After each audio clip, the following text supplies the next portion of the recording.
Again, thank you to all of our speakers. Next, ma'am, I ask you to please sit down. We have rules and we have a decorum. You sit or you will be escorted out. We have 10 speakers. That is our rule for our business meeting. This is not a public hearing. This is not a public hearing. We begin our action items with the first one, 4.01, Policy 1450, and I call on Mr. McElveen. Thank you, Madam Chair. I move that the school board adopt Policy 1450, non-discrimination, as detailed in the agenda item. Second. Seconded by Mr. Moon. I move to postpone action on Policy 1450 until the second school board meeting in October 2015 so that the board can be provided the commensurate draft regulation and handbook language and determine the overall impact of the proposed revision to Policy 1450.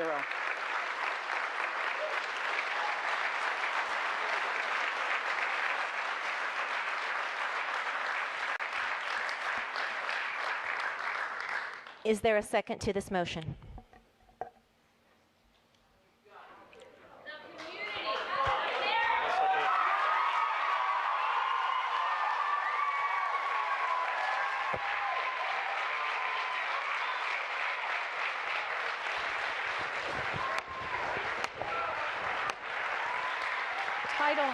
Title IX does already provide this type of protection. So for this postponement, it gives the Ms. impression. McLaughlin, again, we are speaking to the motion to postpone right now. You may speak on this later. I understand, Ms. Derenak-kaufax. My point is, I think that there's confusion in the audience in terms.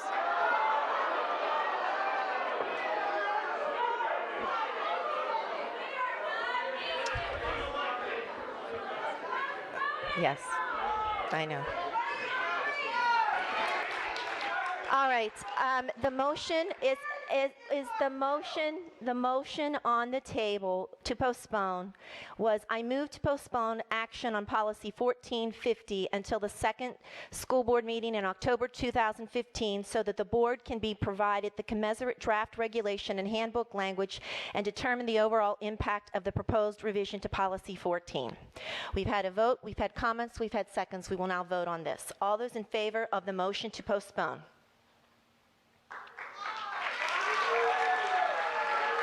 Ms. Schultz and Ms. Reed. All those opposed? That will be Moon, McElveen, Hines, Smith, Derenak-kaufax, Velkov, McLaughlin, Stork, Strauss, and Evans. The motion fails. We are now back to the main motion.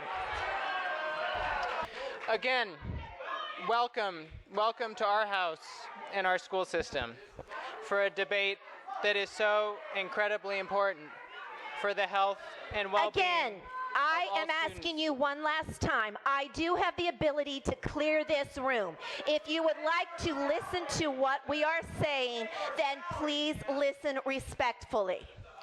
Please listen respectfully to what the board is discussing tonight at its business meeting. Excuse me. This is about all of us, sir. I am a parent in this school as well as a representative. Chairman, this is about all of us. Chairman Derenak-kaufax, if you would can I have a point of personal privilege? No, you may not, Ms. Schultz. We will give you one more chance. We will give you one more chance to try, and then we will take a 5-minute recess. Because then if we cannot conduct our business in the way we intend to, we will then have to clear the room.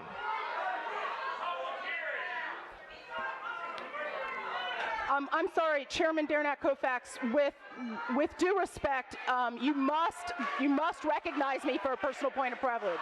Ms. Schultz, I will allow it.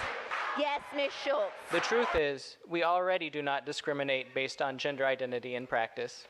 Finally, and most importantly, as you've heard tonight, we are, in fact, being compelled to make this policy change by the Office of Civil Rights of the Department of Education, which has directed all school districts in the United States to amend their non-discrimination policies to include gender identity. In this light, amending this policy is non-negotiable unless we want the federal government to come after our federal funding. The leaders of our state organized massive resistance to desegregation and put us on the wrong side of history. Friends, 50 years later, we are fighting the same battles that our forebears fought.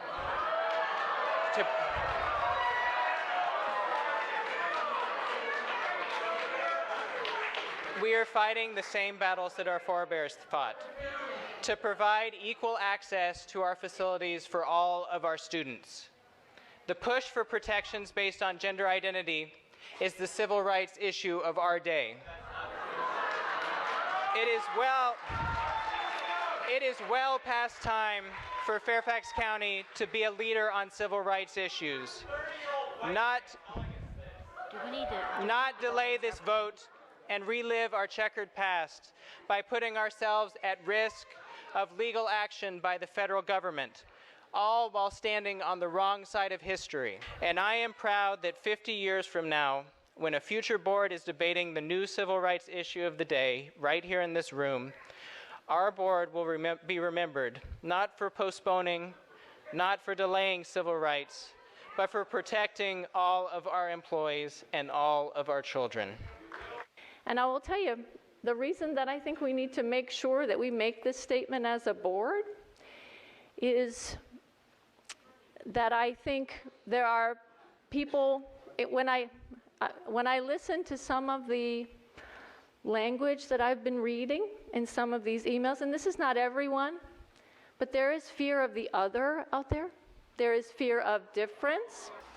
As the father of 2 daughters, I have to tell you, the last thing that I worry about is the thought of one of them alone in a bathroom with a transgender woman.